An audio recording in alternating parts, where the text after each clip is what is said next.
It was something I just felt compelled to do. I had to do it. I can't explain it very dramatically. It was something I knew. There were animals to be learned about, and there weren't very many gorillas left in the world. There certainly are very few now. She protected animals like her own family. She lived in isolation on a remote mountain, and one night, she was found dead in her cabin under violent and mysterious circumstances.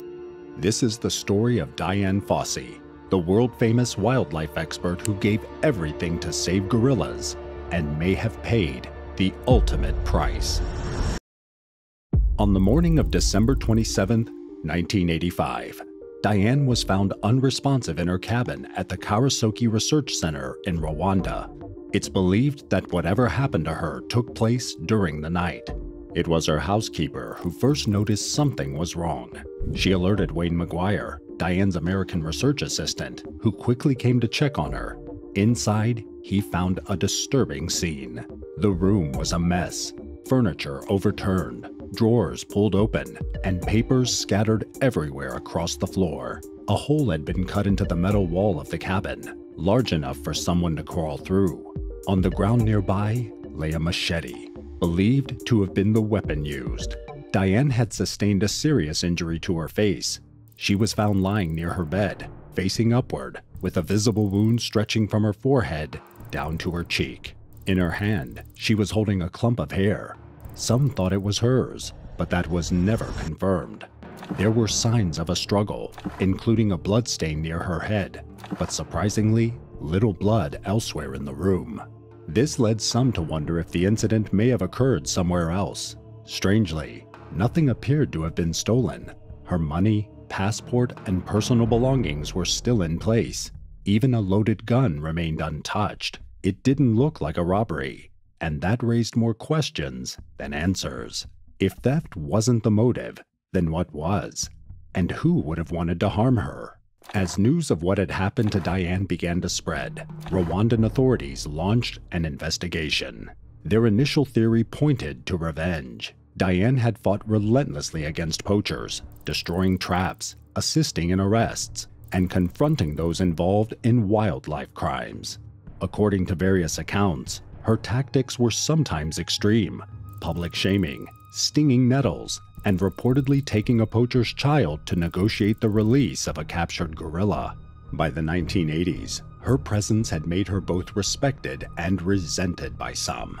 For investigators, the idea of retaliation wasn't far-fetched, but something about the crime scene didn't fit that narrative. Someone had cut a square hole in the metal wall of her cabin, a noisy and risky move. Despite the intrusion, there was no sign she had tried to escape. Her gun was untouched, and she remained near her bed. Some investigators began to suspect the scene may have been staged, that perhaps the intruder hadn't come from outside, but had already been inside the camp. The first suspect questioned was Emmanuel Welekana, a former tracker who had clashed with Dian and had recently left the camp. Their relationship had reportedly been strained, and Dian was known for being strict with staff she didn't trust. Emmanuel hadn't been in camp that night. Still, he was arrested, and sometime later, he was discovered unresponsive in his prison cell. Authorities ruled it a suicide, but some who knew him expressed doubts, describing him as peaceful and deeply dedicated to the gorillas. After Emmanuel's passing, attention shifted to Wayne McGuire, Dian's American research assistant. Rwandan authorities accused him of involvement in her death, suggesting he wanted to take her unpublished manuscript and claim her research as his own. Wayne had already left Rwanda and was tried in absentia. According to reports, there was no defense presented, no physical evidence submitted, and no witnesses called. The trial reportedly lasted just 30 minutes. In the end, he was convicted and sentenced to execution, though the sentence was never carried out. Back in the US, Wayne McGuire was shocked by the news. He denied all the allegations and called them baseless. He had already left Rwanda before the trial began, and since there was no extradition treaty between the two countries, he remained out of reach of Rwandan authorities. Even though he was never extradited, the accusation stayed with him for years. Years later, when he applied for a job in the mental health sector, His application was withdrawn after his connection to the case resurfaced. He said the ordeal had ended his academic career and caused lasting emotional damage. Being accused in connection to the loss of someone he deeply respected left a lasting mark, he said. The accusations against Wayne were never supported by physical evidence, and many questions about the case remained unanswered. For one, the forensic work was incomplete. Hair found in Dian's hand was reportedly tested in a Paris lab and said to belong to a white person. At the time, Wayne was reportedly the only white person in the camp, but no DNA comparison was done, and there's no record that his hair was ever collected for testing. Some argued that the hair could have been Dian's own, torn out during the struggle, and because the scene had been heavily disturbed before police could secure it, much of the potential evidence was likely contaminated or lost. Then there were the documents found inside her cabin. After Dian's passing, officials from the U.S. Embassy stepped in and took control of the property. While going through her files, they found a carbon copy of a letter Dian had written to a colleague. I found a letter, a carbon copy of a letter to me, that I'd never received. In it, she detailed the arrest of a poacher who had also been involved in smuggling gold between Rwanda and Zaire, one that included details of transactions, meeting spots, and names.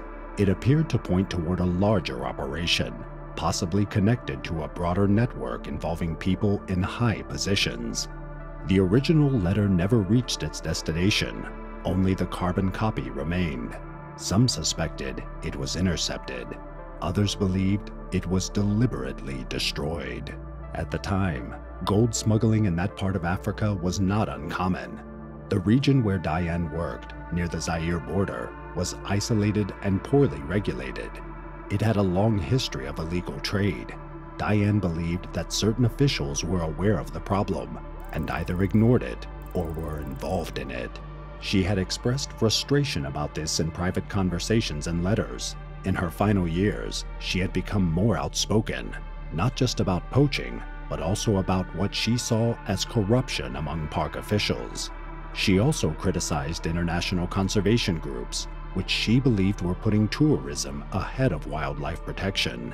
She had distanced herself from many former allies and had become increasingly protective of the research and methods.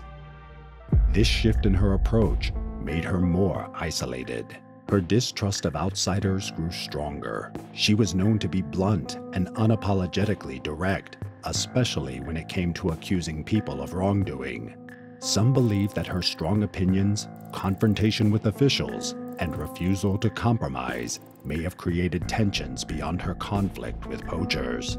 One name that has been mentioned in unofficial discussions is Prote Zigiranyirazo, who was governor of Ruhengeri province at the time of Dian's passing. Years later, he would be arrested for alleged involvement in the Rwanda genocide, though he was ultimately acquitted. Still, his name continued to appear in unofficial accounts related to Dian's case. Some believed he may have had both the influence and the motive to silence her, especially if she had uncovered something sensitive. Among those who had known Dian, opinions were divided. Some believed she had lost her life in retaliation, targeted by poachers she had crossed one too many times. Others suspected that someone closer to her had turned against her. Still, others quietly speculated that it may have been a break-in gone wrong, possibly an attempt to steal or retrieve sensitive documents. The court that had tried and convicted Wayne Maguire no longer exists. It was destroyed during the genocide that followed a decade later. Legal records vanished. Key witnesses either fled or were never heard from again, and the truth, whatever it was, stayed locked in the silence of the Virunga Mountains. In the days after her passing, a small group of close friends and colleagues gathered to carry out her final wish. She was buried in the forest she had devoted her life to protecting.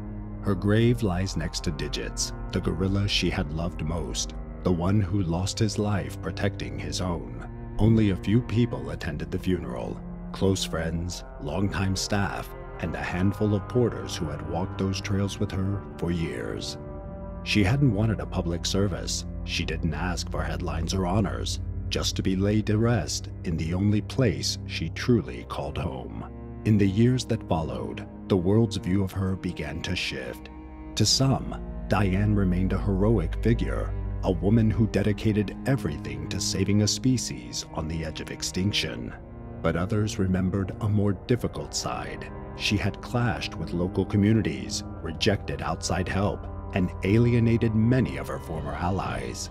When she first arrived in Rwanda, fewer than 300 remained in the wild. By the time of her passing, that number had stabilized.